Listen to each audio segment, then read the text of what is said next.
which will witness one nation, under God, indivisible, with liberty and justice for all.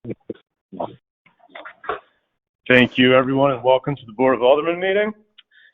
We will begin with minutes of the previous meeting, May 18th, 2020. I'll move for the approval. Second.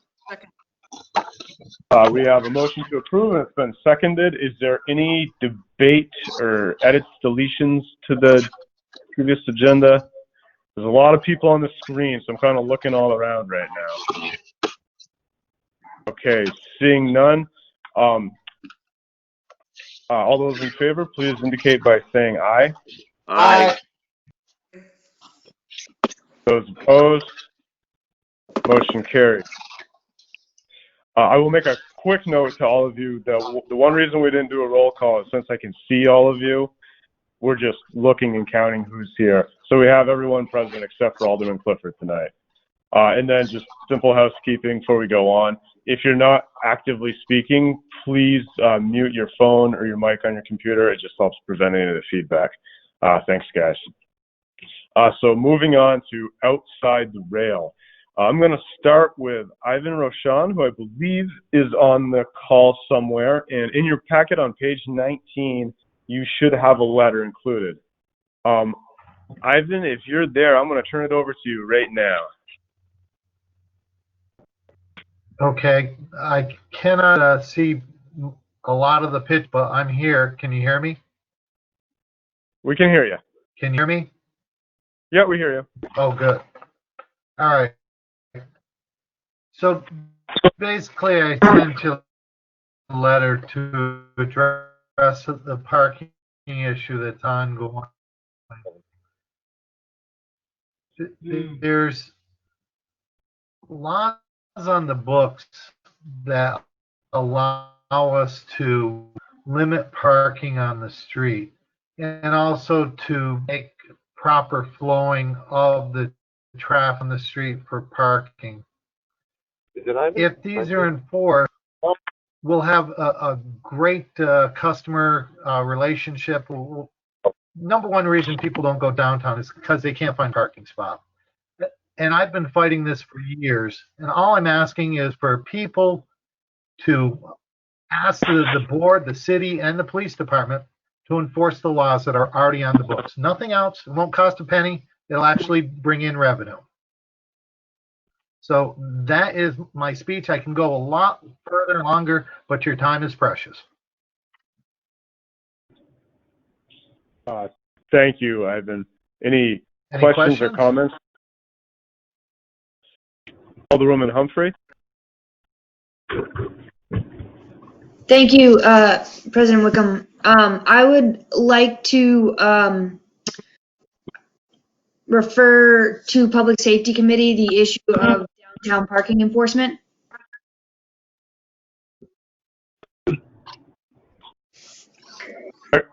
We have a motion. Second for debate. We have a motion that's been seconded to refer to Public Safety Committee the issue of parking enforcement. And I seconded for debate. Matt, that was specifically downtown parking enforcement. Downtown parking enforcement, okay. So we have a motion that's been seconded. Open it up for debate. Alderman Davis. Okay, I'm going to disagree with my fellow aldermen. I did speak with Chief Kilcullen. I also sent a email to Sean Sargent because when I spoke with Mr. Roshan, it seemed to be a concern that he had with the officer who patrols downtown, which would be under the Police Commission's responsibility. I also feel that there was some issue, and the Chief Kilcullen concurred.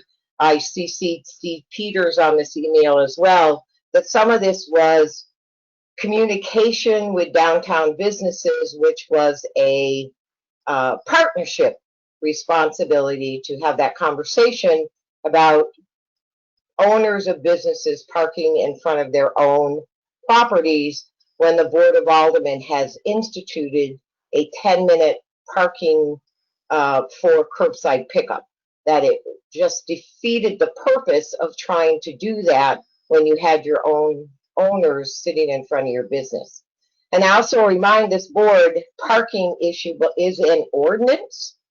And if we're going to make any adjustment to anything, it doesn't belong in public safety, it belongs in charter and ordinance. Thank you, Alderman Davis. Any other discussion, debate?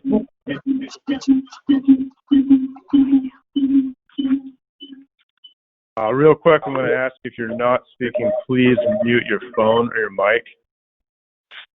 Thank you. So we have a motion and it has been seconded.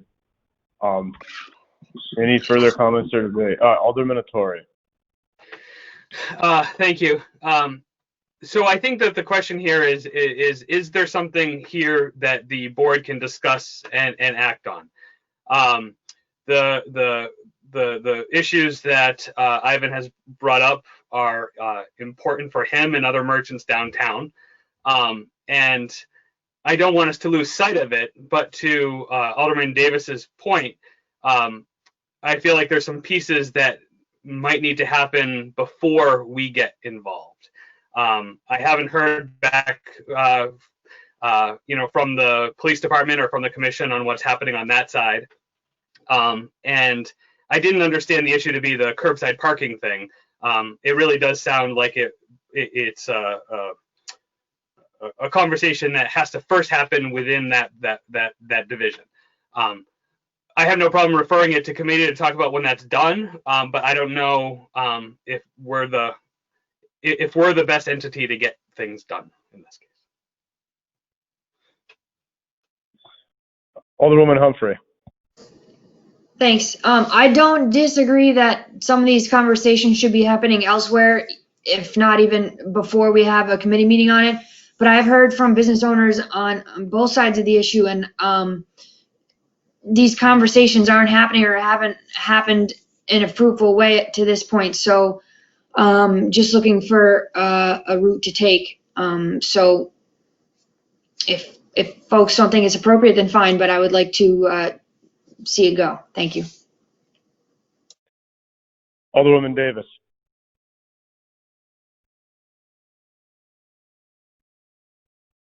You're on mute, Alderwoman Davis.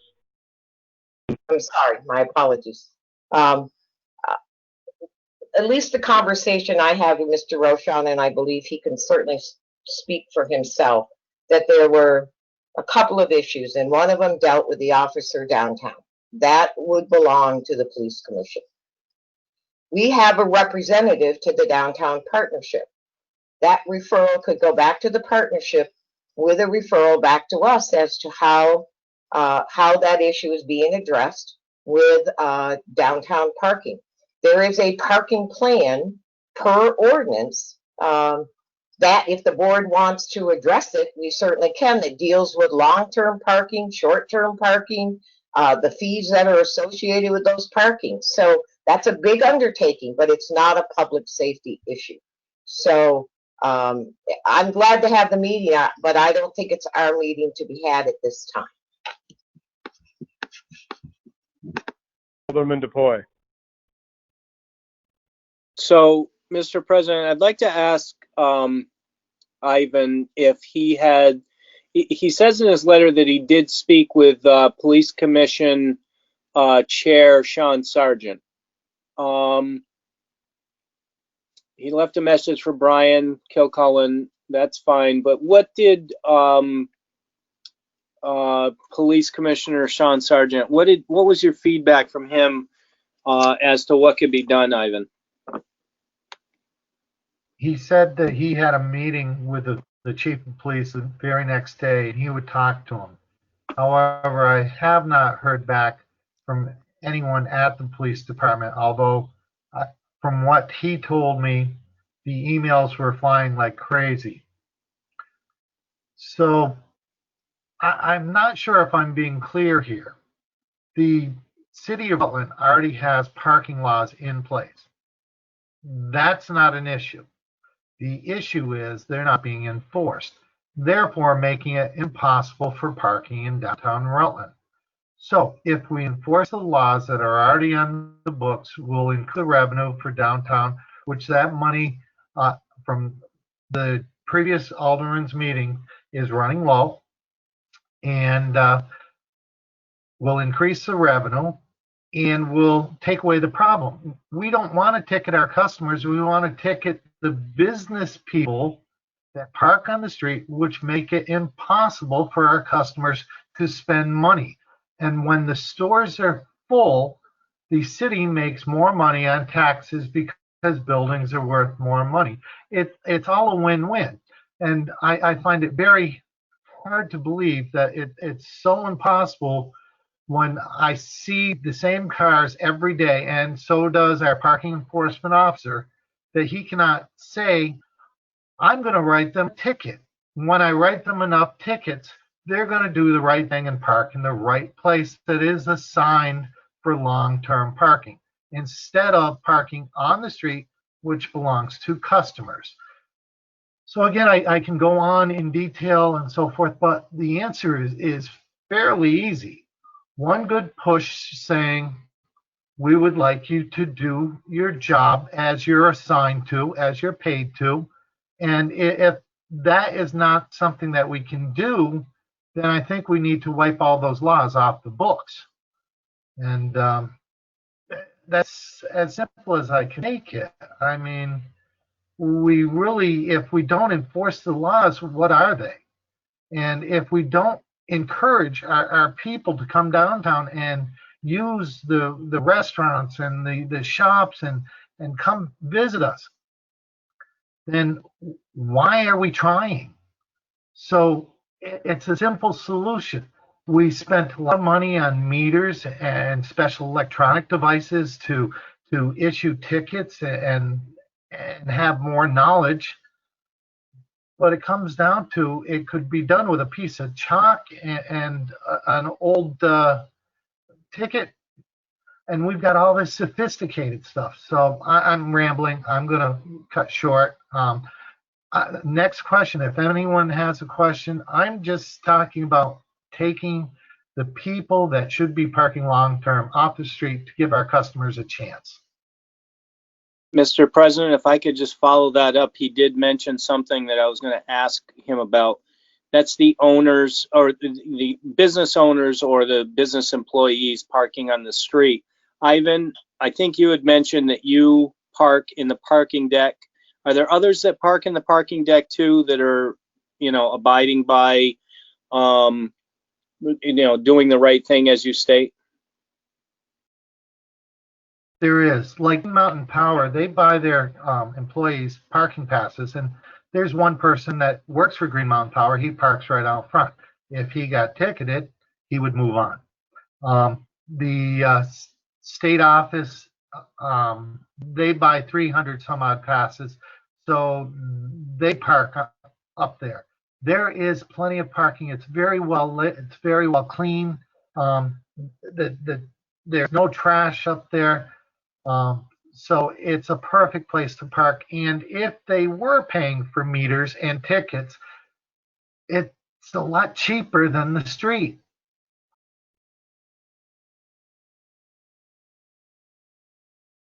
Thank you. Alderwoman Mattis. Thank you, Mr. President. Everything Ivan says makes perfect sense to me, and I would like the conversation to take place.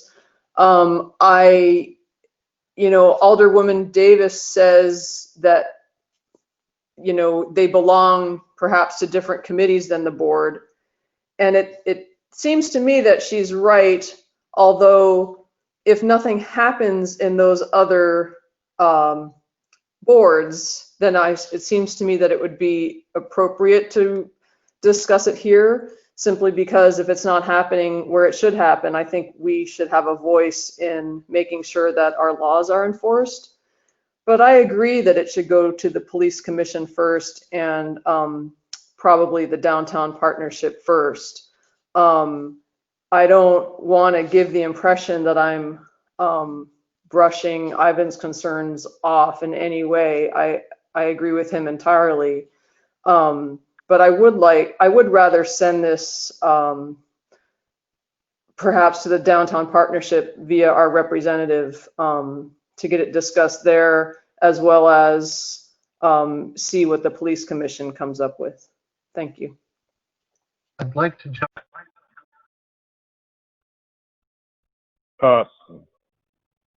Alderman Gillum?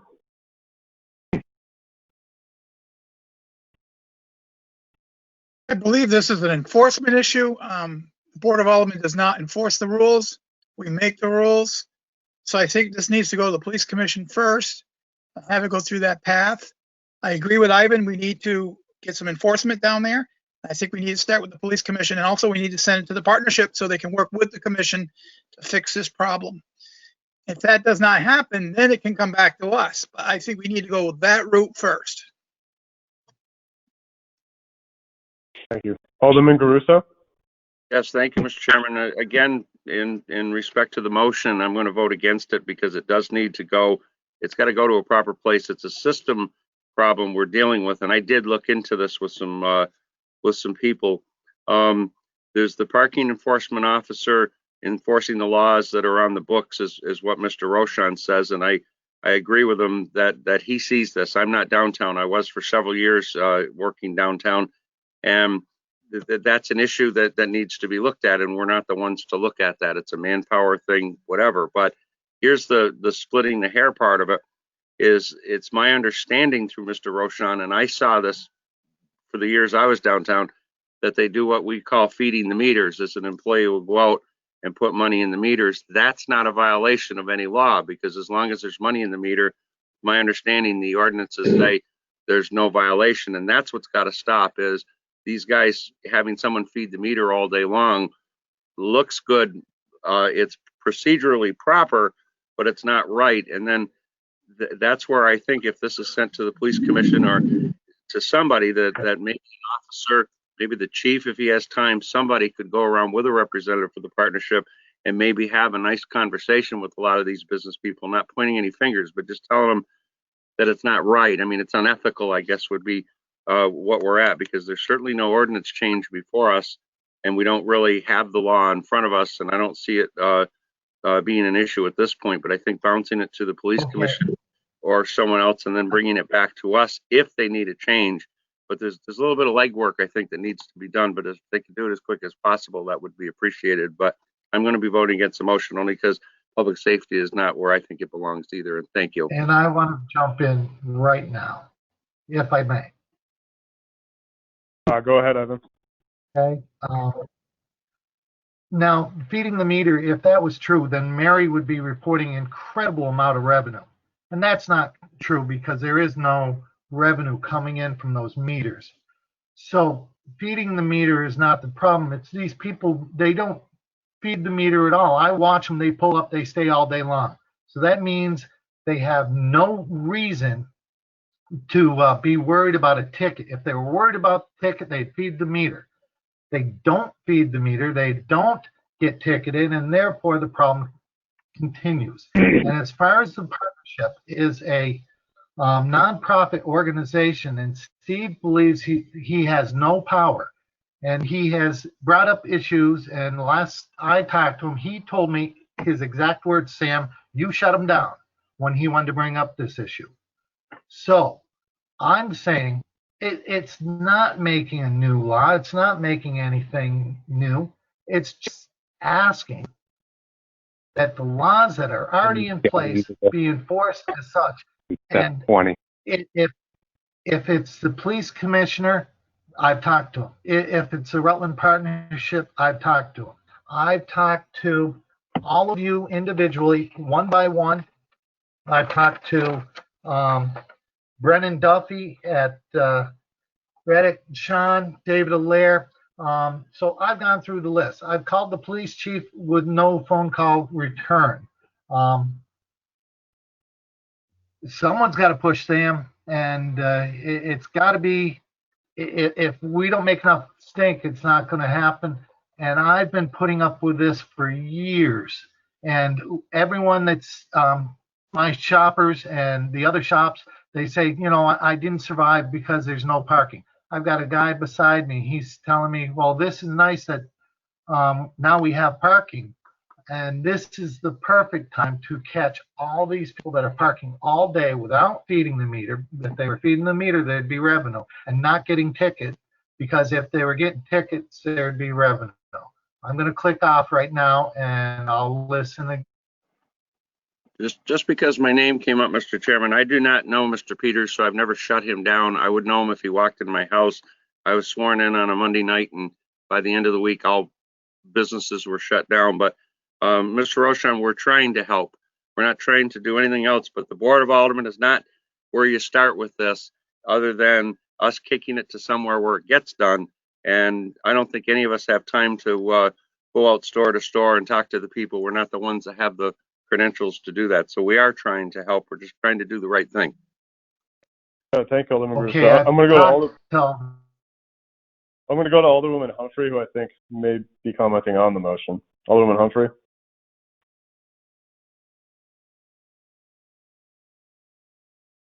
Oh, you're on mute. Thanks. Okay, so the ordinance states that there's a 3-hour limit, so feeding the meter is not in line with the ordinance, even if folks were doing that.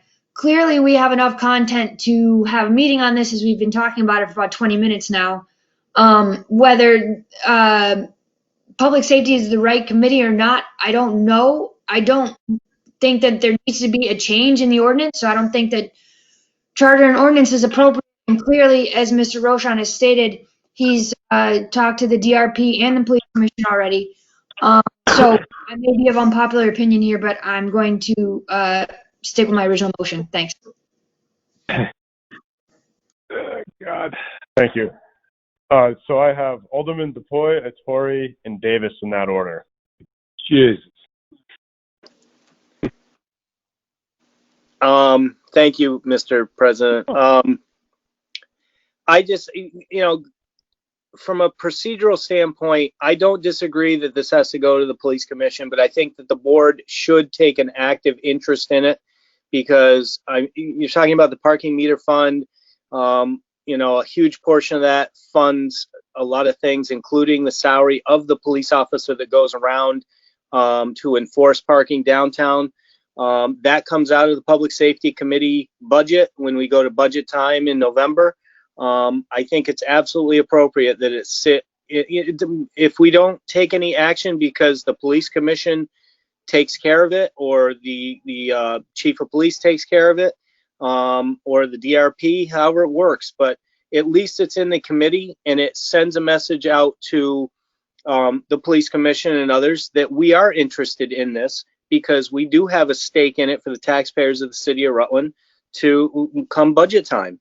So I think it's an absolutely appropriate place for it. I would like to see it taken up in the committee if nothing gets done in the other avenues. But I do agree with Alderman Russo and Alderman Davis that, you know, hey, it's got to start over in the commission. And that's why I suggested to Ivan when I spoke with him that he contact Sean Sargent and the chief of police, which he's done according to his letter.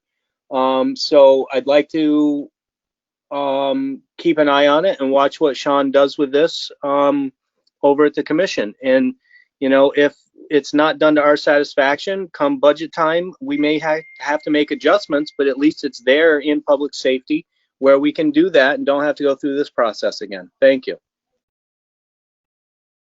Thank you, Alderman DePoy. Alderman Ettore. Thank you. You know, it's interesting. The parking meter fund has stumped us a few times.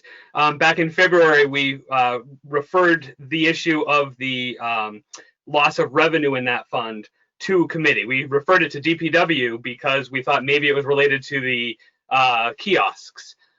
It sounds like maybe the issue is not as much related to the kiosks, and it might be related to the number of tickets.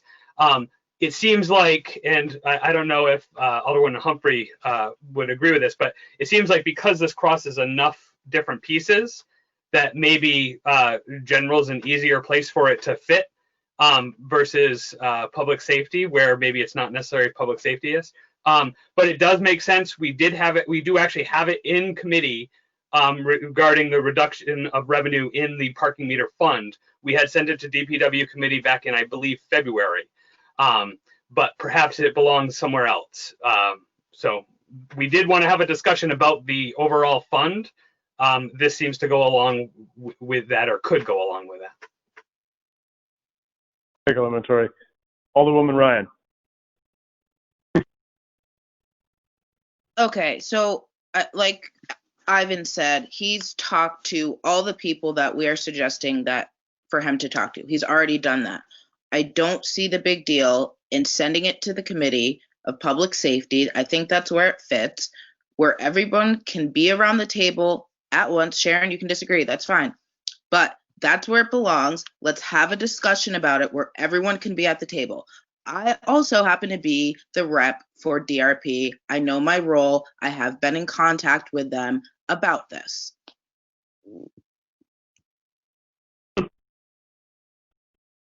Thank you, Alderwoman Ryan.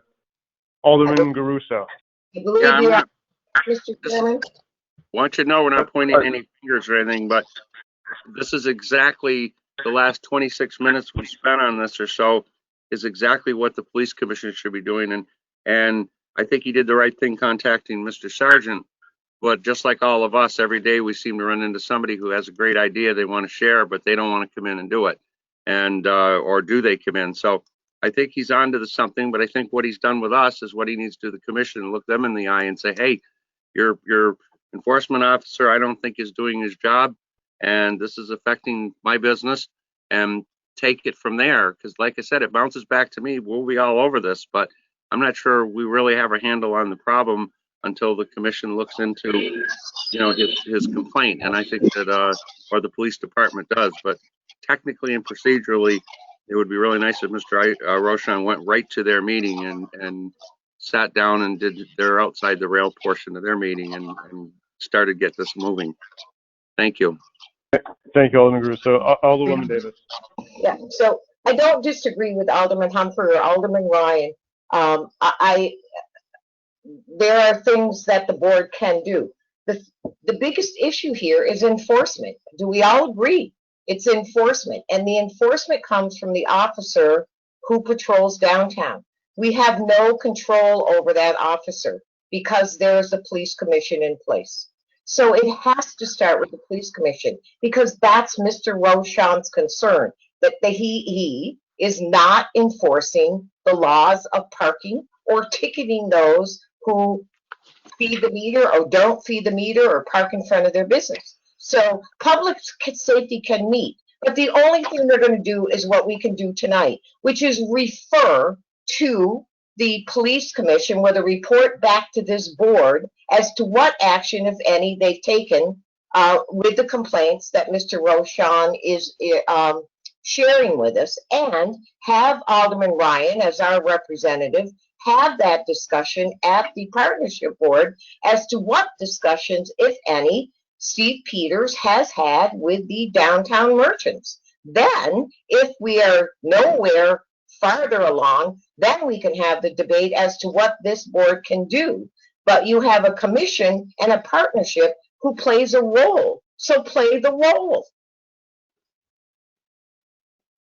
Thank you, Alderman Davis. I guess I'll ask the question if sequentially it does make sense to modify the motion to first go to the police commission and to the downtown partnership, to then subsequently meet as public safety. It does appear as though there's an appetite to discuss this as a full board, but it would be nice to have things in order. So I'll put that out there. Alderwoman Davis. All right. And if I may, I think if they report back to us by our next meeting, then we'll have an opportunity to feel like, was there any successful changes? If not, then we send it to committee to see what we can do. As Mr. Roshan said, the parking is in place. That's the role that we play. We write those parking ordinances. We write the fines that are involved. We do the ticket process. To make Kevin do his job is not our job. Thank you, Alderman Davis. Alderwoman Humphrey. Thanks. So, To send it to the police commission, do we need a formal referral from the board as we would any other committee? We could use the formal referral. Okay, so as the maker of the motion, is it appropriate for me to change my motion at this time? Okay, so I would like to refer the issue of downtown parking enforcement to the police commission.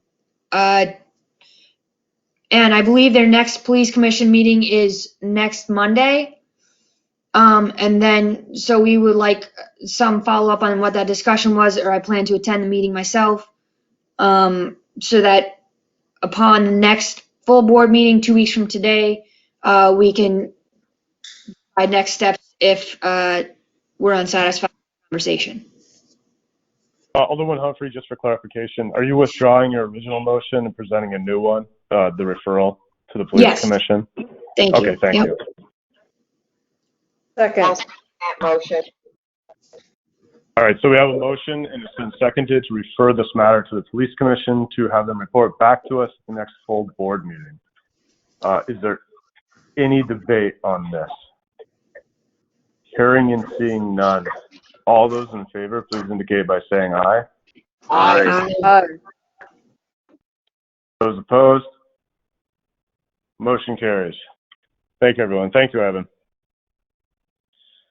So we are still outside the rail. I believe Brennan Duffy is present and wishes to speak to us.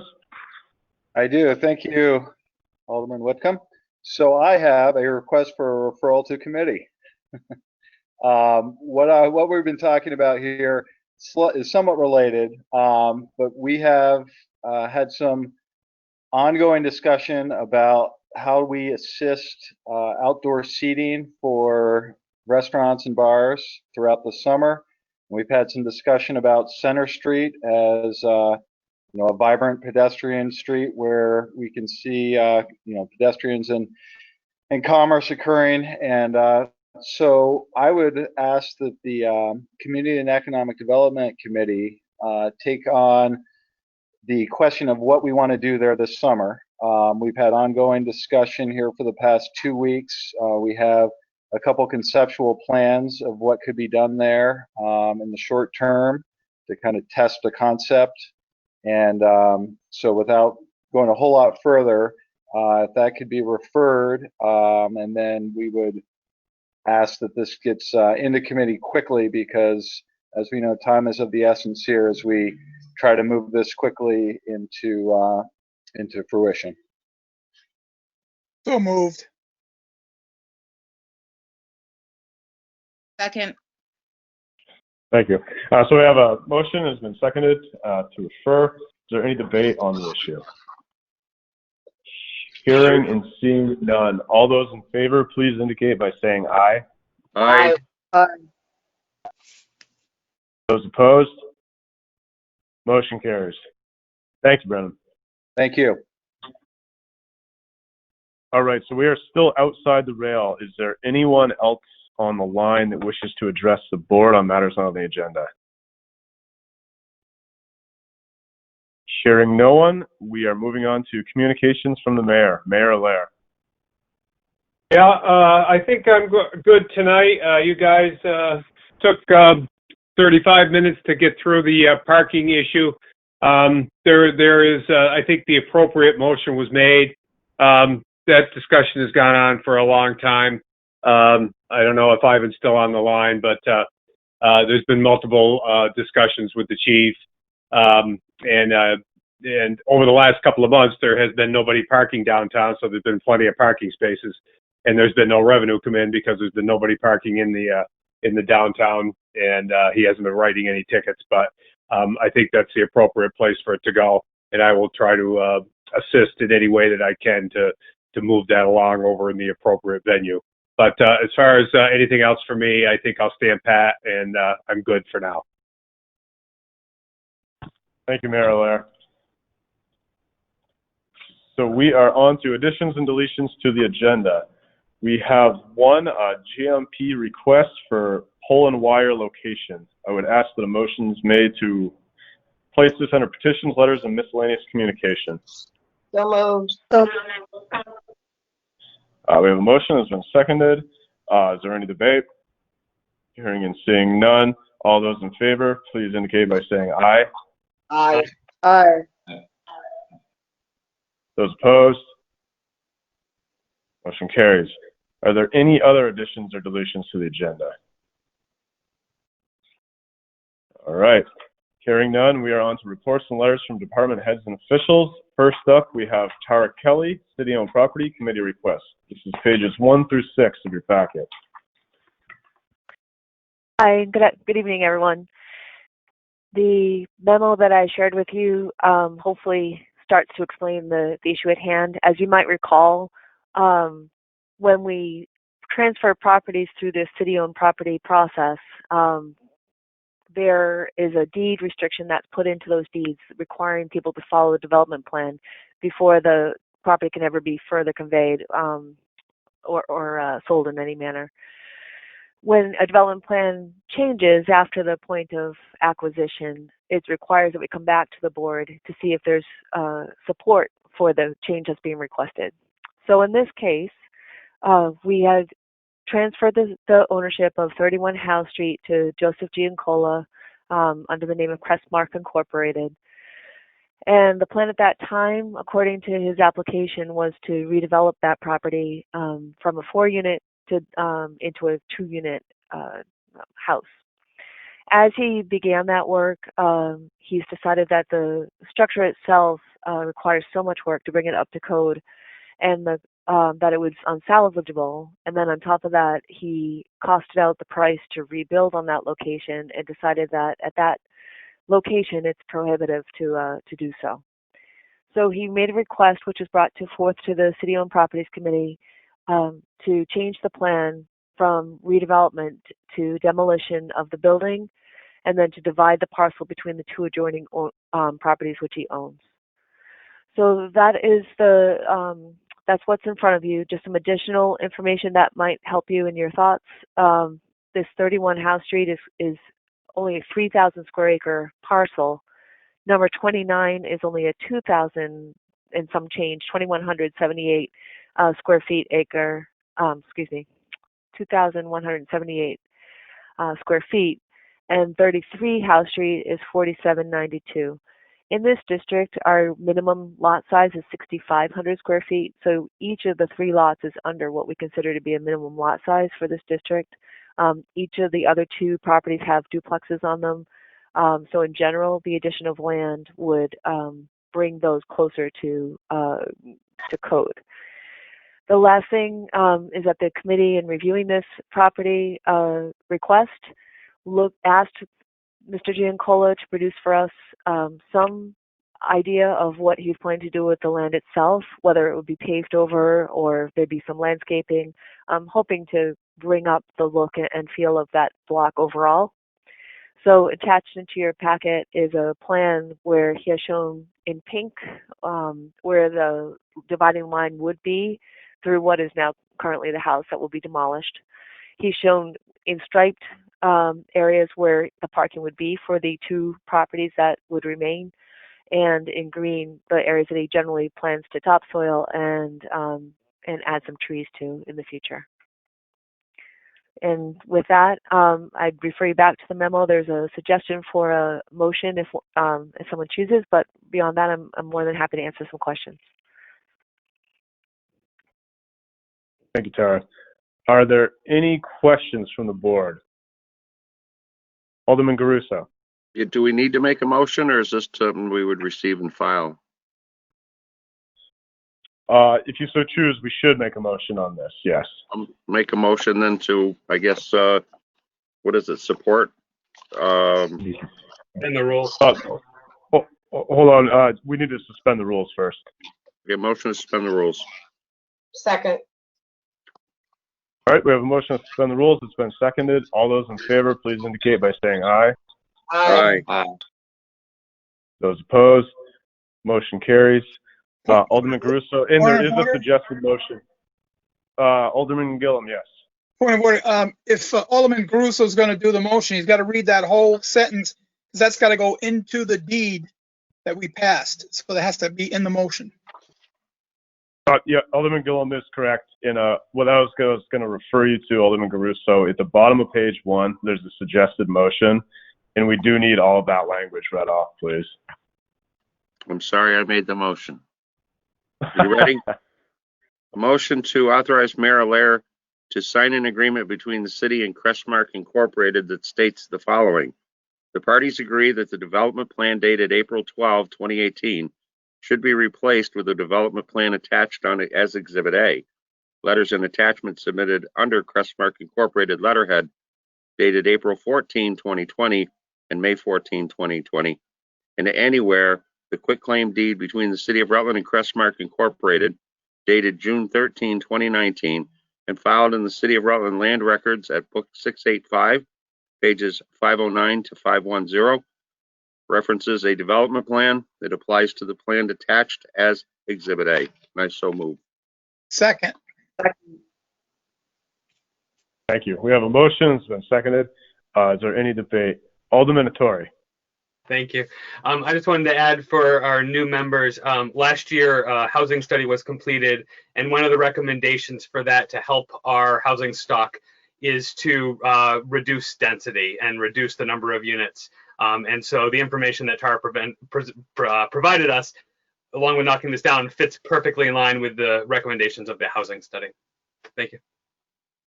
Thank you. Any other discussion or debate? Hearing and seeing none. All those in favor, please indicate by saying aye. Aye. Those opposed? Motion carries. Thanks, Tara. Yep, thank you. Moving on, Treasurer Markowski, Municipal Checklist for Internal Control, Fiscal Year 2021, and this is pages 7 through 9 in your packet. Okay, so this is a requirement from the state of Vermont that annually the town treasurer complete the internal control checklist. So I've done that. So that is subject to review by the Board of Aldermen and sign off by the chair. We do a lot of other more detailed review of our internal controls when we work with the audit firm. Does anyone have any questions on the checklist?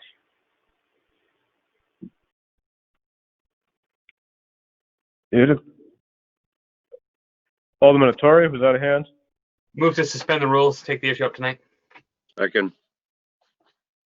We have a motion to suspend the rules, and it has been seconded. All those in favor, please indicate by saying aye. Aye. Those opposed? Motion carries.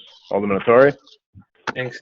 Move to authorize the board president to sign the internal control memo as prepared by the treasurer. Second. Second. All right, we have a motion. It's been seconded. Is there any discussion or debate?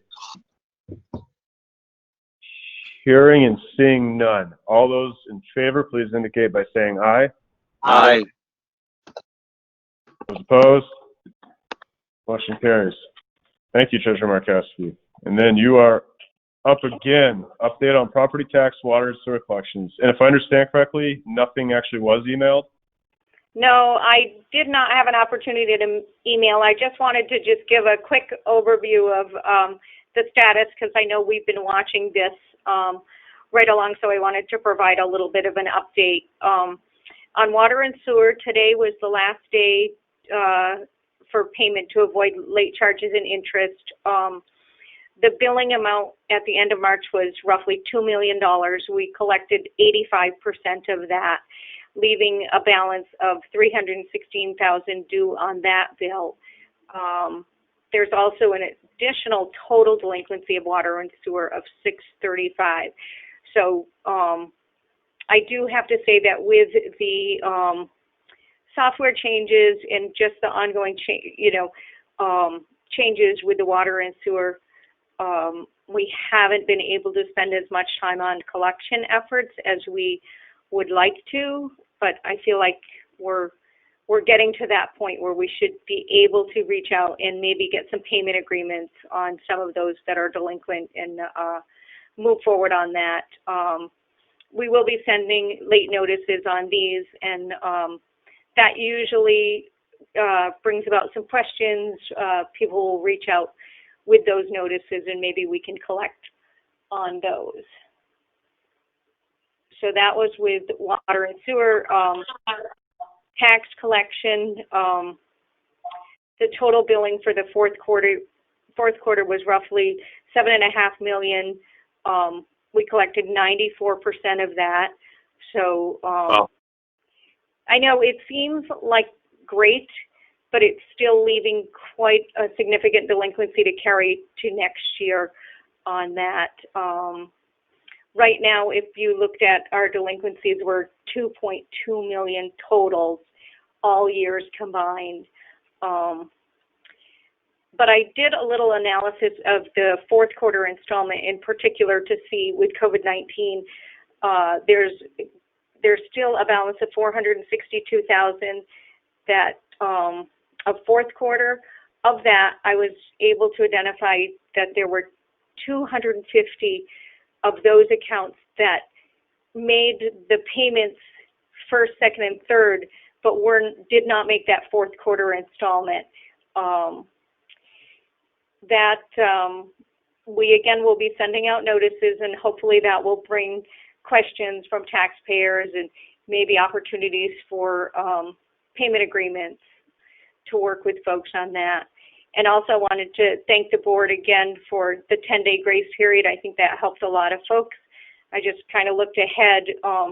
We collected $600,000 just in that window of after that due date of the 15th forward. So thank you for that. I think folks really appreciated it. So that's all I had to report tonight.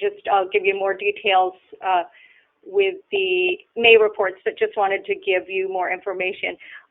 One other thing that through all of this process, I'm really looking to get a Dropbox outside here just to make it easier for taxpayers to make timely payments. Just if we have another round of this COVID, we need to prepare for that too, and just help the taxpayers. So thank you.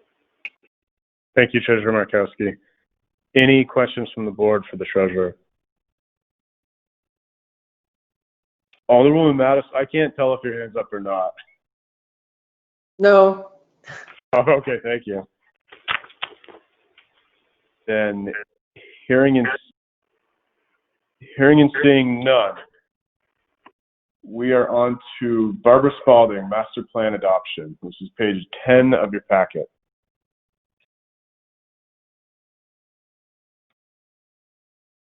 Good evening.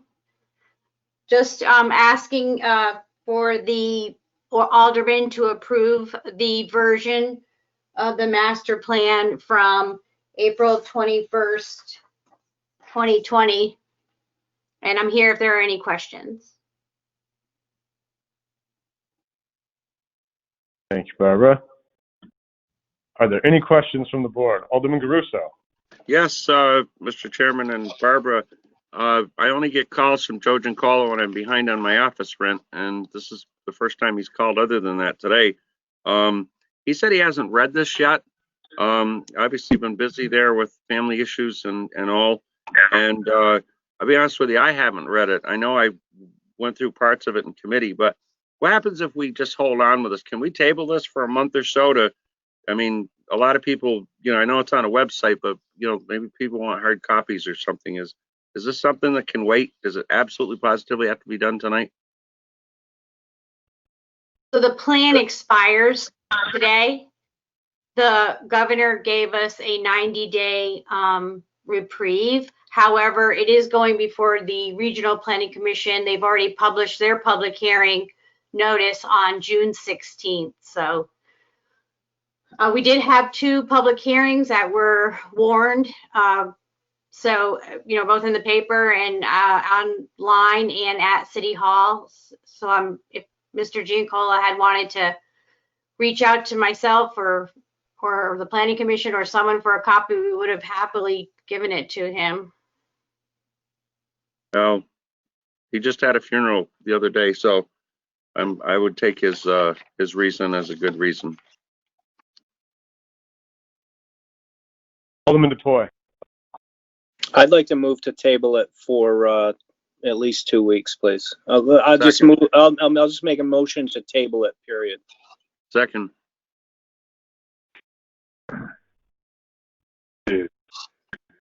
We have to suspend the rules.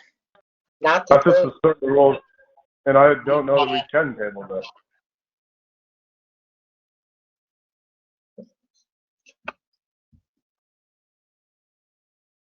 So this is the mayor. Just the one thing. So we have been talking about the master plan for several months. The board has had, I think, 2 or 3 meetings on it. It has gone through some changes. This isn't like this is springing out of nowhere. The Regional Planning Commission will be meeting on Tuesday the 16th, which will be the day after your next meeting, and they will be asking their representative, who is me, what action was taken by the Board of Aldermen. So if you are going to put it off and table it, I would strongly suggest that you do it for only 2 weeks and try to take some action on it at your next meeting. So there would be that would be in place for the Regional Planning Commission public hearing, which is usually the final stop on the multi-stop train for the master plan. Thanks. Thank you, Mayor Lair. Alderwoman Davis. thank you. I guess my question is your question to Barbara. What happens because the plan expires June 1st, and we had an extension previously by the governor? So what happens if the board does not take action this evening? It's my understanding that the 90 days would give us until September 1st to approve, to adopt a new plan, which means that the plan that's in place right now is still good. So there isn't any negative ramifications if we wait 2 more weeks. Thank you. Thank you. Alderwoman Humphrey. You're good? Okay. Yeah, thanks. Alderman Attore. Thanks. Well, if there's a motion to table on the floor, we can't debate it. That's right. Roll call. All right, so we have a motion to table on the floor, to table until the June 15th Alderman meeting, just to be specific. And we have requested a roll call, so I'm going to turn it over to the clerk to do so.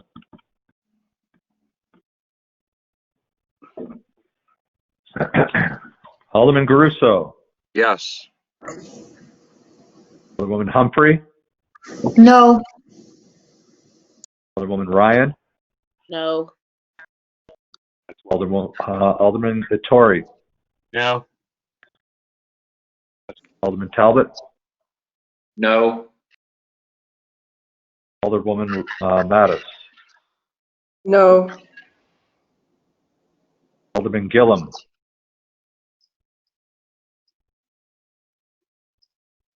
Yes. Alderman Clifford is absent. Alderman DePloy. Yes. Alderwoman Davis. Yes. 5-4. 1, 2, 3, 4. 5-4. Motion fails for lack of majority. All right, 5-4, motion fails to lack majority. Alderman Attore. Thank you. So as Barbara said, the alderman had 2 public meetings on this. We had a committee meeting on it. The Planning Commission had a public hearing on it, and the RRA reviewed it for about a month or so. There are lots of issues with this master plan, but if you had read it, if their minutes have been available, what was discussed is that this was kind of a holdover until we get some zoning pieces into place, and we just need to get through this so we can continue to get our grant funds. So with that, I move to adopt the master plan. Second. Point of order, you need to suspend the rules. Yeah, sorry. Who's got to change the vote? Move to suspend the rules tonight. Thank you. Second. All right, so we have a motion to suspend the rules, and it's been seconded. All those in favor of suspending the rules, please indicate by saying aye. Aye. Those opposed? No. No. No. All right, because the vote wasn't unanimous, we do have to take a roll call vote. So turning it over to the clerk.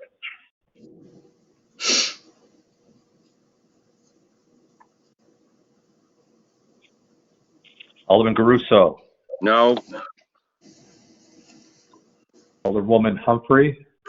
Yes. Alderwoman Ryan. Yes. Alderman Ottori. Yes. Alderman Talbot. Yes.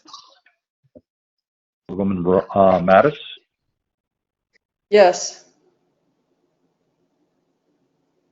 Alderman Gillum. No. Alderman Clifford is absent. Alderman DePoy. No. And Alderwoman Davis. Yes. 6-3, motion passes. Motion to suspend the rules passes, 6-3. Alderman Ottori. Thank you. Move to adopt the master plan as presented. Second. All right, we have a motion and it's been seconded to adopt the master plan as presented. Is there any further discussion or debate?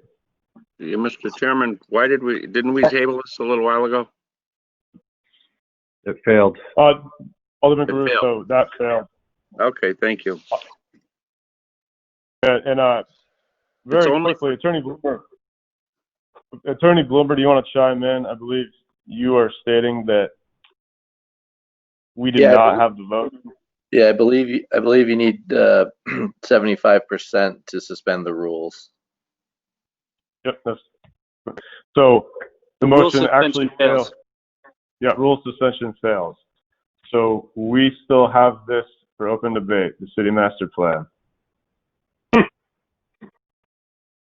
Alderwoman Davis. So I voted to suspend the rules and I voted against doing the master plan this evening, simply because I asked Barbara, who said that we would not be penalized if we waited 2 weeks. So I understand, and I don't disagree with any of the board members, that we have done our due diligence of attending meetings and asking questions and reading the document.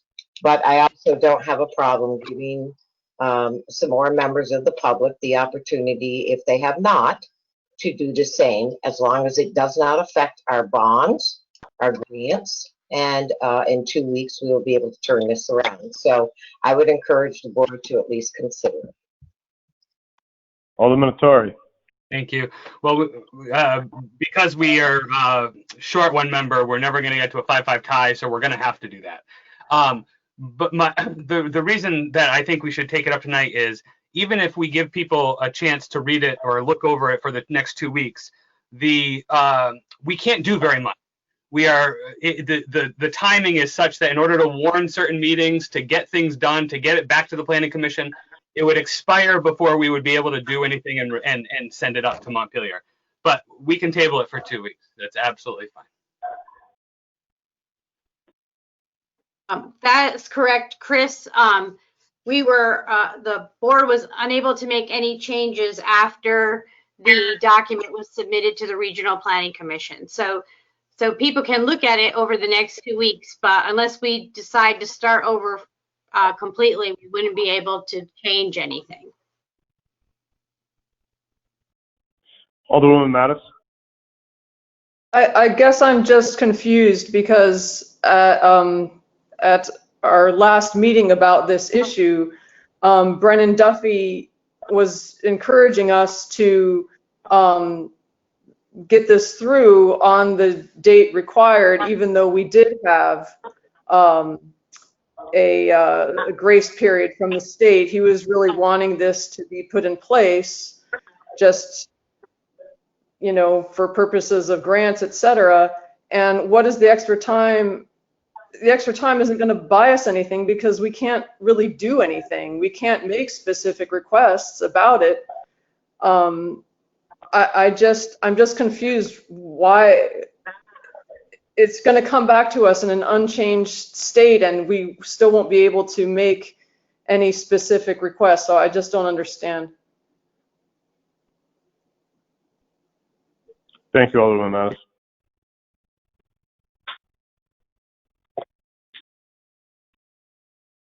Alderwoman Humphrey. Thanks. So, is there a motion on the floor now, or do we go back to the original, motion to vote on, or no?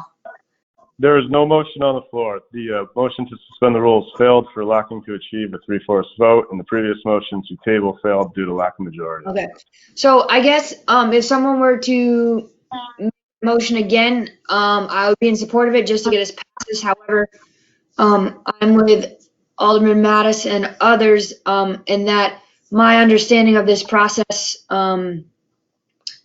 was that our opportunity tonight was to pass it or to accept it or not accept it, and then the only other option would be to request a 90-day extension from the state. So again, I'll move it, or I'll vote to table it just to get us past this, but I don't believe that there's any action we can take in the meantime, so I don't understand why we would do it.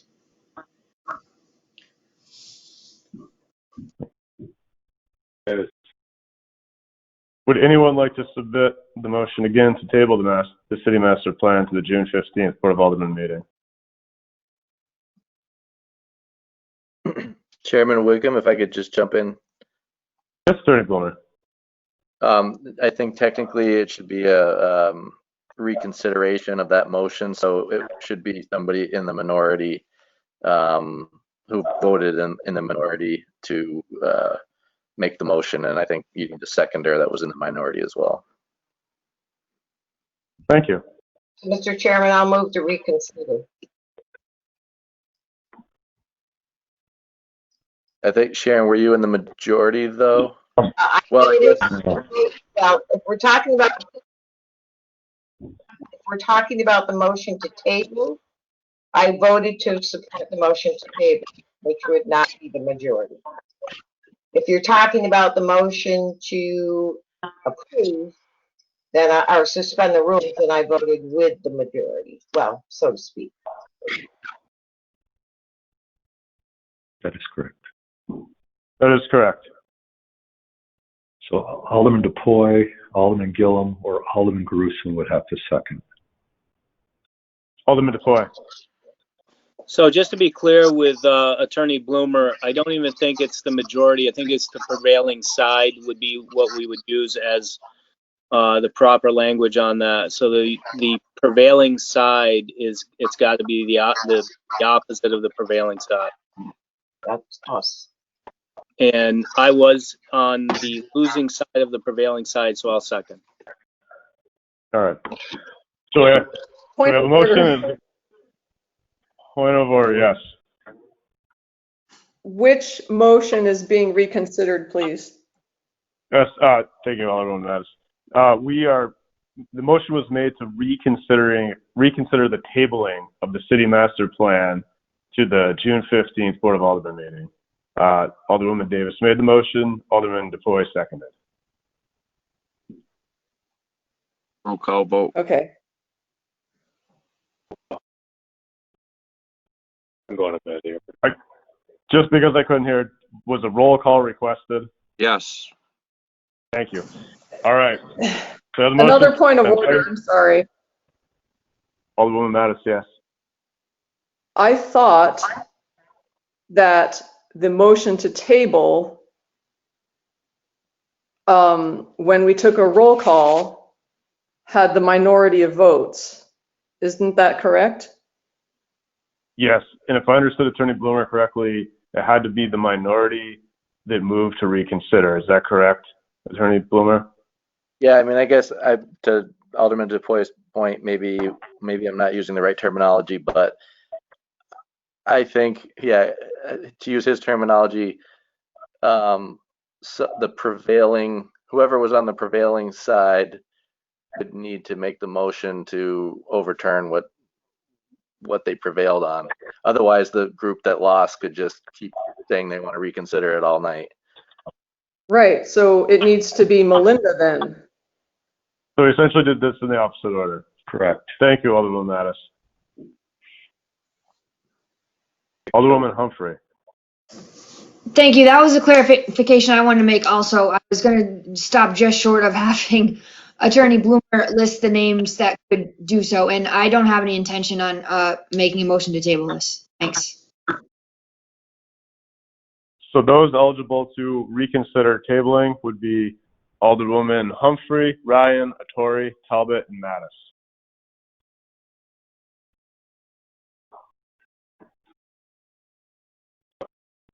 Alderman DePoy.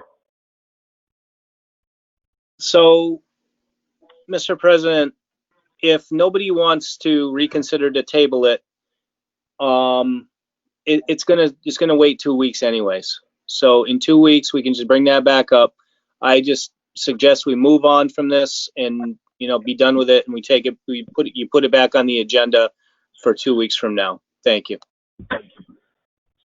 Thank you, Alderman DePoy. I agree with that. I don't believe there's any further debate. We're obviously not coming out here with a motion. We will return this to the agenda at the next meeting. Attorney Bloomer. Attorney Bloomer, you are up next. Request for referral, non-union police department pay and policies. Thank you. Let me just pull up my memo here. So for those of you that had a chance to look at your email today, I did send a short memo outlining what the request is, and what the administration is seeking is a referral of the issue of non-union police department employee pay and personnel policies to the HR committee. These are the policies that apply to the commanders, sergeants, and the chief's executive assistant. Hopefully you'll indulge us in making that referral, and if it's passed, we're hoping that the meeting can be held at some point prior to your next regularly scheduled meeting, so that any of the policies that are approved would be in effect as of July 1st. You won't meet again until after then. So moved. Second. Thank you. So I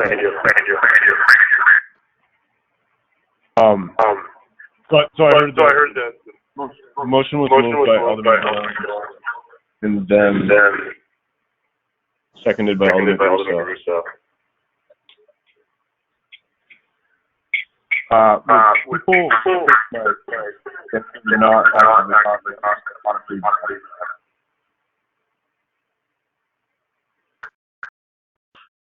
Alderman Mattis. Yeah, thank you. I think Mary needs to mute her phone. She's got an echo. Thank you, Alderman Mattis. It is better now. I do have it on mute. Oh, someone's echoing. Sorry, Mary. Well, whatever is better now, but so we have a motion that's been seconded to refer to committee. Is there any discussion or debate? Hearing and seeing none. All those in favor, please indicate by saying aye. Aye. Those opposed? Motion carries. Thank you, Attorney Bloomer. Thank you. Anything else with that? Nope. No? Great. So we are on to reports of standing committees. Alderman Clifford, Public Works Committee, and standing in for Alderman Clifford tonight is Alderwoman Mattis. Thank you, Mr. President. It's a long report, so bear with me. So here's the DPW committee report from May 20th. Chairman Clifford called the meeting to order at 5:30 p.m. Present were committee members Clifford, Mattis, DePoy, and Gillum. Other aldermen present were President Whitcomb, Alderman Davis, Talbot, Attore, and Garuso. Also present were Treasurer Markowski, Commissioner Wenberg, Business Manager Garuso, Engineer Rotundo, Mark Foley, John Ruggiero, Joe Gincola, and Mike Smith of Weston and Sampson. Chairman Clifford explained that he hoped to cover the first two items on the agenda, the proposed sewer allocation policy revisions and the wastewater bond project update. Chairman Clifford invited City Engineer Rotundo and Commissioner Wenberg to review the proposed allocation policy changes. Commissioner Wenberg explained that the current system, which has been in place for many years, has many problems. It depends upon inconsistent state records of allocations to existing properties, is cumbersome and often requires applicants to hire engineers to complete the application, and is a burden on the engineering office. He illustrated part of the problem with the example of adding a fourth bedroom to a 100-year-old house. Because of its age and the lack of major modifications, there is no allocation on record.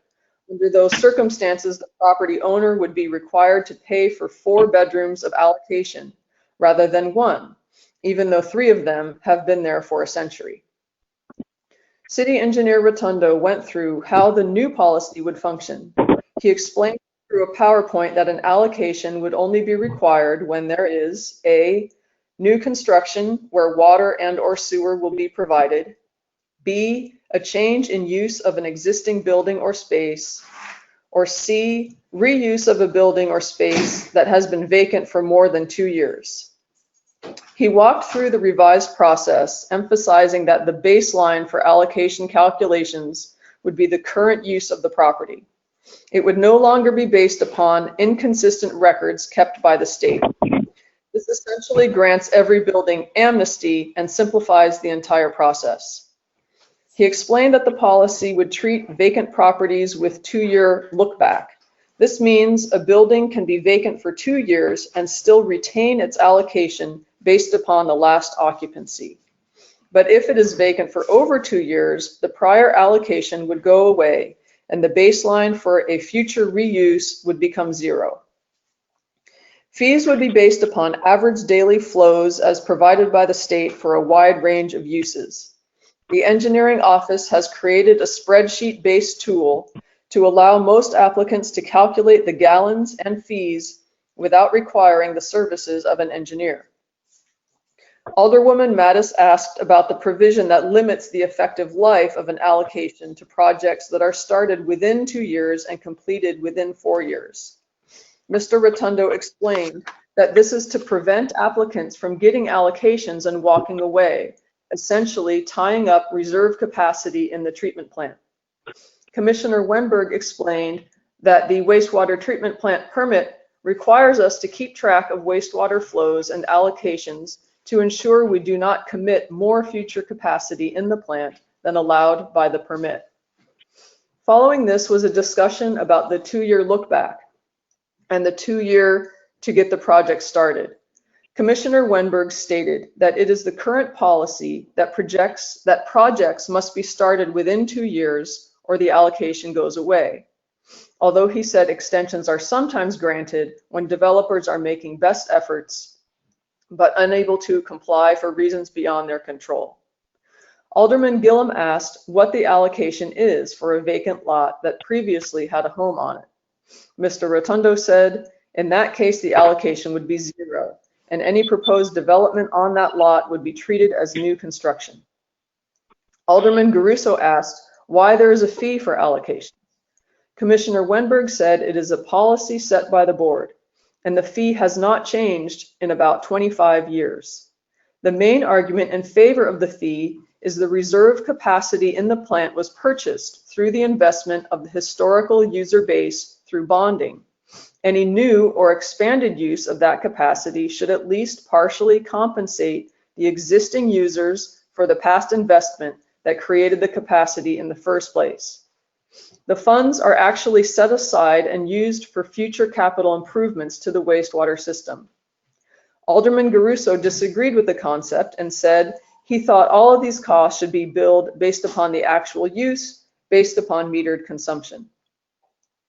City Engineer Rotundo showed a table with the water and sewer allocation fees charged by other Vermont municipalities, along with their typical user fees. Fees range from a high of $56.40 in Heinsberg to $0 in Burlington.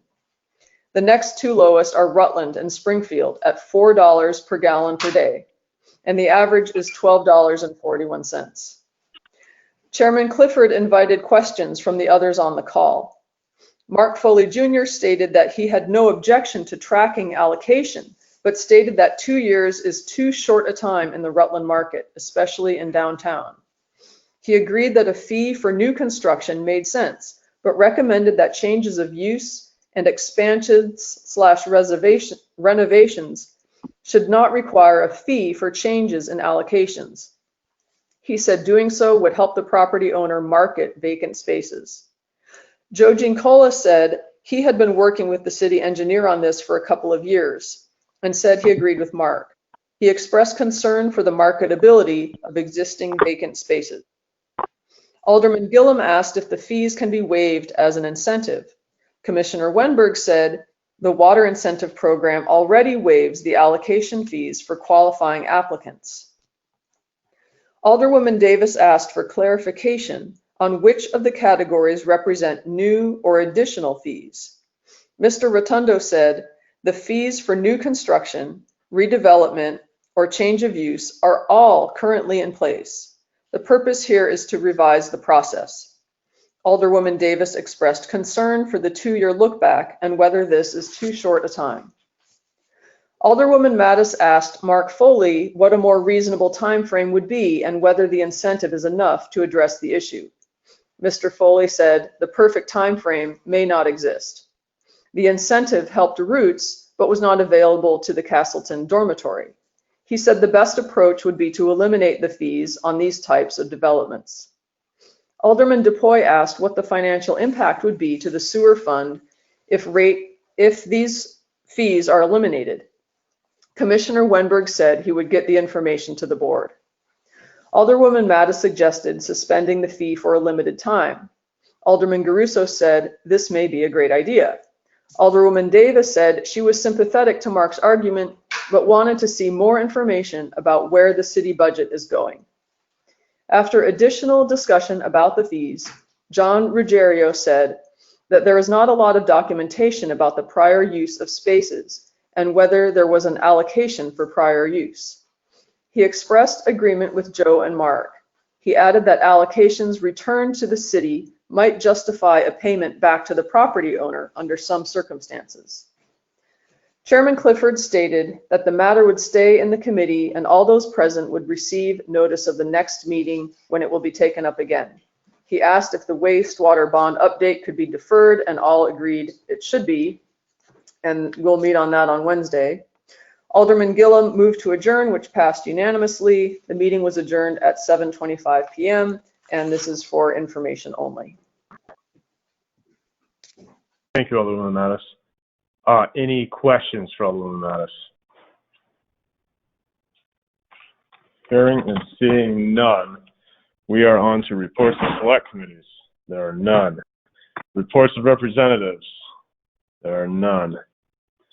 Petitions, letters, and miscellaneous communications. So we had a request come in late today from Green Mountain Power regarding a pole and wire location. We're unable to get a copy out to you. I will read the brief paragraph that they have here, that this is a petition for a pole and wire location within the limits of Stratton for the installation of 2 poles, one to be located on the east side of Stratton Road and the other on the west side of Stratton Road on the property owned by Stewart Shop. There's a sketch enclosed in this. I would hold it up to the camera, but I don't know that you'd be able to see it. And what they would be looking for is us to approve with the 7 standard conditions. So if you are so interested without seeing this, we just need a suspension of the rules followed by that. Motion to suspend the rules. All right, we have a motion to suspend the rules and it's been seconded. All those in favor of suspending the rules, please indicate by saying aye. Aye. Those opposed? And I'll move Motion to carries. approve. I'll move to approve with the 7 standard conditions. Second. All right, we have a motion that has been seconded to approve of the 7 standard conditions. Is there any discussion or debate on the issue? Alderman Garuso. Someday I'd like to know what the 7th is. It used to be 6 for many years. Someday someone will tell me, but I don't need to know tonight. Very good. We'll get a copy out to you. Thank you. Any other discussion or debate? Alderwoman Humphrey. She wants to recuse. What Henry said. Thanks. Yep. Thank you, noted. Alderman Humphrey will recuse herself. Is there any other discussion or debate? Hearing none. All those in favor, please indicate by saying aye. Aye. Aye. Those opposed? Motion carries. We are on to Board of Control Commissioners, in which we have nothing. Unfinished business. Is there any unfinished business to come before the board? I am hearing and seeing none. So we are on to miscellaneous motions, resolutions, and new business. Alderman Garuso. Yes, Mr. Chairman, I had a quick correspondence with the city attorney today, and I had requested to him to find out, I understand that gatherings up to 25 people, that's what I've heard, are allowed, and asked if he could, he asked if I would make a motion directing Attorney Bloomer to look into in-person meetings and maybe have the next one in the council chambers. So I so move. I'll second for debate. Second for debate. All right, so we have a motion, and it has been seconded for debate regarding directing City Attorney Bloomer to look into reestablishing meetings in person with the new guidelines. And Alderwoman Davis. And, you know, Ken, I hope, and I think that's a good idea, but everything I've read still talks about social distancing, and I'm not sure in the chambers that we can sit 6 feet apart. So I think the number is increased to 25, but the 6 feet has not changed. And I believe, and certainly the mayor, I'm not sure if he's still on, or Attorney Bloomer, the leagues of cities and towns is putting out guidance as to how municipalities can reopen. And I know some of it is to the Board of Aldermen that will determine restrictions, but I think that would be my concern, is how do we sit 6 feet apart? So I am still on. We have actually looked into, in a couple of different places, some guidance for first opening up the building, City Hall, and then try to get some guidance about, whether or not we can, start to conduct our meetings. I guess the building would appear that there is no guidance, that there doesn't seem to be anything forthcoming right off. All the other larger municipalities around the state are doing the same thing that we are. They are limiting their the public only on an appointment basis. The buildings are not open, and there doesn't seem to be any movement toward getting to that right off the bat. As far as the 25 limit and having a public meeting or a regular meeting at the Board of Aldermen and Chambers, my concern would be you're going to get up to close to 25 very quickly with just members of the Board of Aldermen, any department heads that are there, and I would not want to be telling the members of the public that they cannot come in because we're going to go over 25. So that would be my concern. If we were to do that, you would have to limit the number, and it would be the public, I think, that would be X'd out rather than any one of us. So, certainly you can look into it, but those are my concerns. I want to make sure that the public has every access to all these public meetings, including the Board of Aldermen meeting. Thank you, Mayor Allaire. Alderman Attore. Thank you. I think being in person would actually help the public come. We could figure out how to rotate, but that's neither here nor there. This motion was to ask the attorney to find out if it's possible, and I completely agree with that, and I would like to support this. Thank you. Thank you. Alderman Garuso? Yeah, thank you. I didn't expect so much debate on it, as I don't want to say we're making a motion to go back to regular meetings, but it would be nice if the city attorney could check it out for us and keep us apprised of it. That's all. I don't want to rush it. Just kind of like being here at my house, but I think the meetings would, like Alderman Attore said, would be better for the public too. So thank you. Thank you, Alderman Garuso.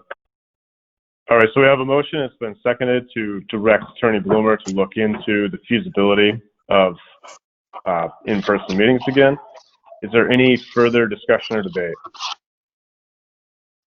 Hearing and seeing none. All those in favor, please indicate by saying aye. Aye. Those opposed? Motion carries. Thank you. Is there any other miscellaneous motions, resolutions, new business? Alderman Garuso. Yes, last Friday night I was in West Rutland at a little snack place, and a gentleman came up to me who's not a city official. I think he's a city resident, and said that our new platform fire truck was in an accident on its way here, and this is a multi-million-dollar truck. And I said I wasn't aware of it, and it was really nice for him to say, "What are you, stupid? You don't know what's going on in the city?" And I thought, gee, that's really nice. We've got a multi-million-dollar piece of city apparatus, and no one knew it. And I think we ought to look into it. And then I think I don't know if someone would want to guide me if we have a committee, because people have told me they've had brand new things get damaged and never be right. So do we accept a repaired truck, or do we get what we paid for as a brand spanking new truck? I don't know how bad the damage was. I don't know anything about it, other than I've since had 2 or 3 other people tell me it had to be flatbedded back to the manufacturer, that it was not drivable. So someone shook their head. I think Alderman Humphrey did. Did you hear this? I did not hear about it, about the truck. No.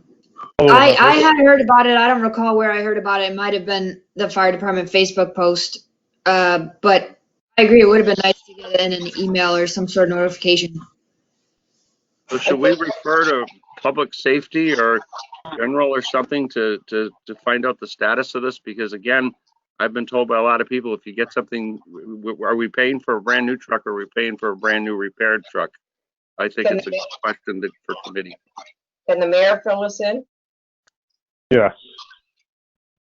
Well, I would rather have the fire chief give you all the details, but I can certainly tell you what I know. The truck was driven up from New Orleans to a parking lot over in Queensbury, and the gentleman that was driving the truck was turning it around in the parking lot and nicked the back of the obviously the truck is rather long, nicked the back of the truck, and very, very, very minor damage. However, we were not going to accept any kind of a truck that had any kind of damage on it, and it was turned right around and driven right back down to New Orleans, where it has been fixed. And again, I don't have all the minute details. If you need that, you can certainly get it. I can ask the fire chief to send a report, or you can have a meeting. But the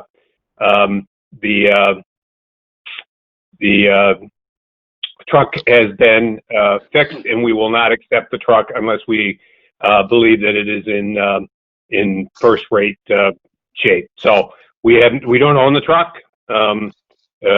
We will not take possession of that truck unless we thoroughly look at the truck and make sure that it's in the shape that we would accept it. Alderman Gillum? I think the mayor's right. I think we just need a simple memo from the chief for our next meeting. I think that'd be fine. Thank you. Alderwoman Davis? And also, I believe this is the truck, Mayor Lair, that was a swap, so to speak, I guess I'll call it, that the previous fire chief did, because the other truck was too large and was not within the needs that we had. Right, yes. Because Alderman Garuso was not on the board at the time when those discussions were being had. So this is a multi-million-dollar truck. Fortunately, it was not a cost to the city. And I agree. I think no. It's not the. No. I'm sorry. I must have misheard you. It's not. It's the truck that we bonded for. Okay. But we have not taken possession, and we will not take possession until we believe that is thoroughly looked at and it is in the condition that we would accept it. But again, I think a memo from the fire chief explaining all that would be in order. Thank you. So moved. Thank you. I made the motion, second, whatever. Thank you. For clarification, we are moving and seconding that the fire chief provide the board with a memo.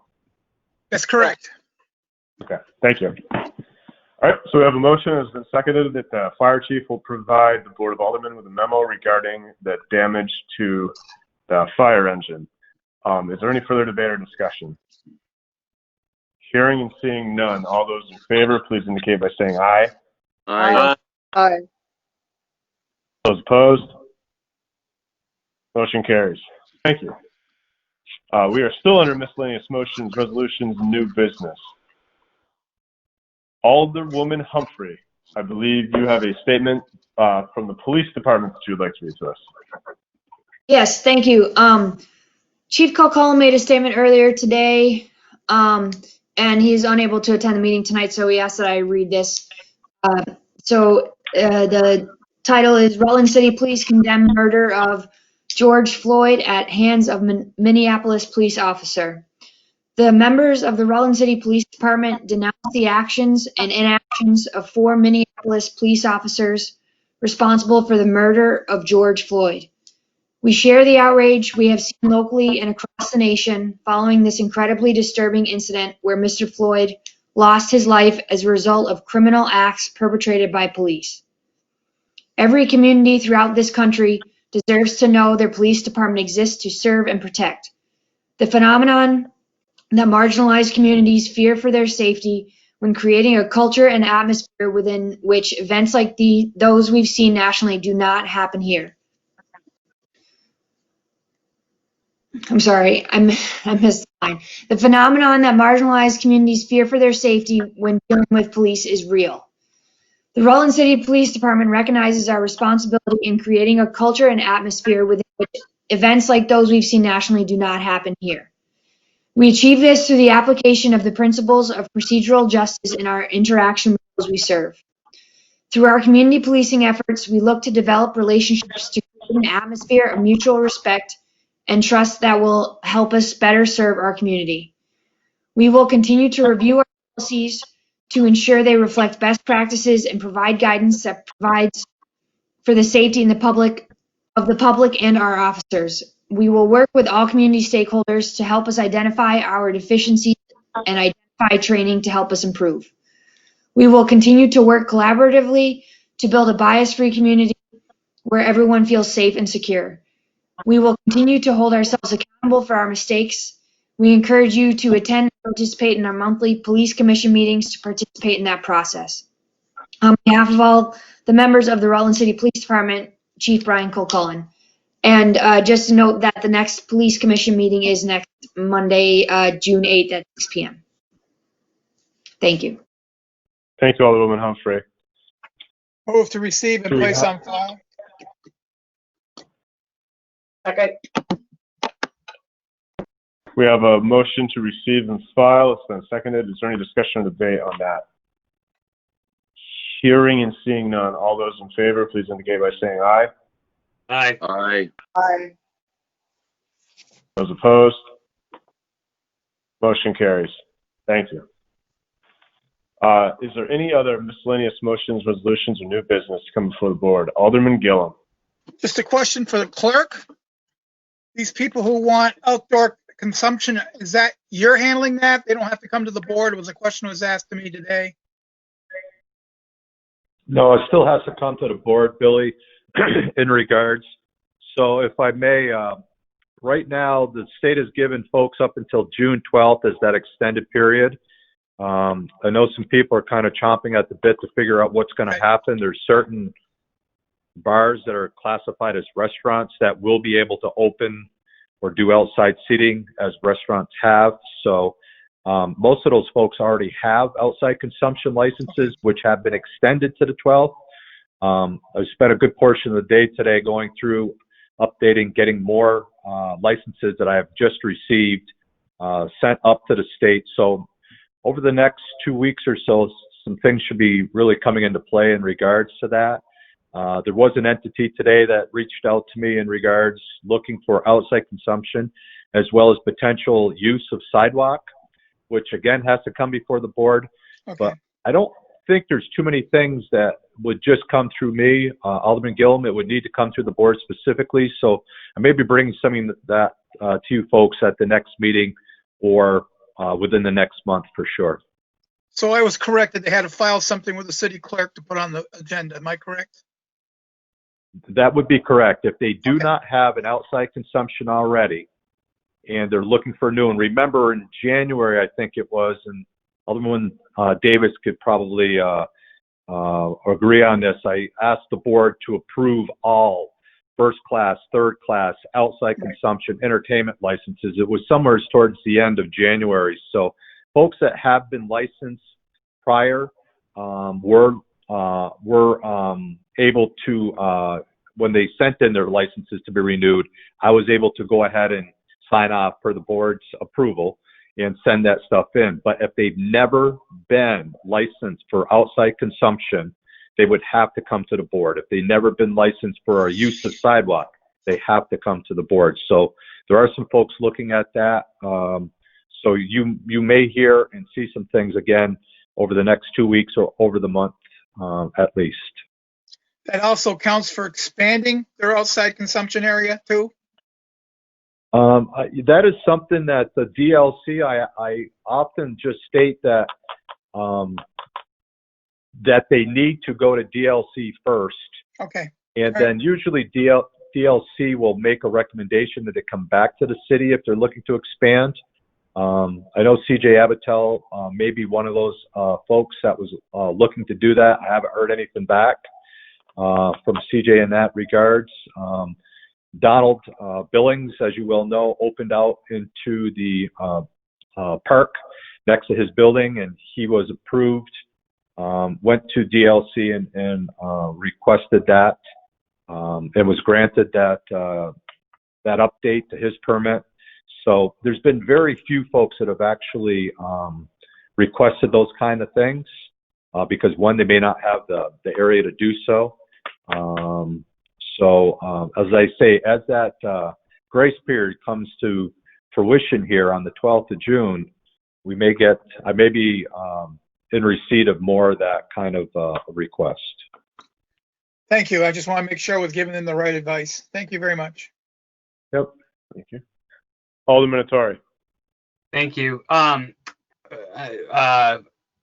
Is there anything that we can do to help streamline this? I recalled when we had that meeting with Donald, I thought we were trying to, I didn't know if we were reaching out to everyone, trying to get them, get ahead of this so that we wouldn't wait until, July to approve an outside consumption or something. And they're, they've already lost a month of business.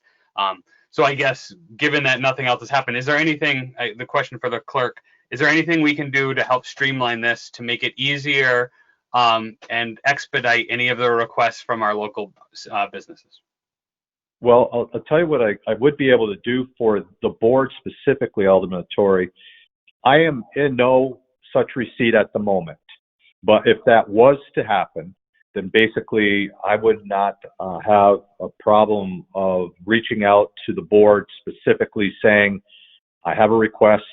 If there's any concerns or questions, please let me know. I think as acting as the Board of Control Commissioners, you folks have that ability that you don't need to physically be together as long as I reach out to the entire commission.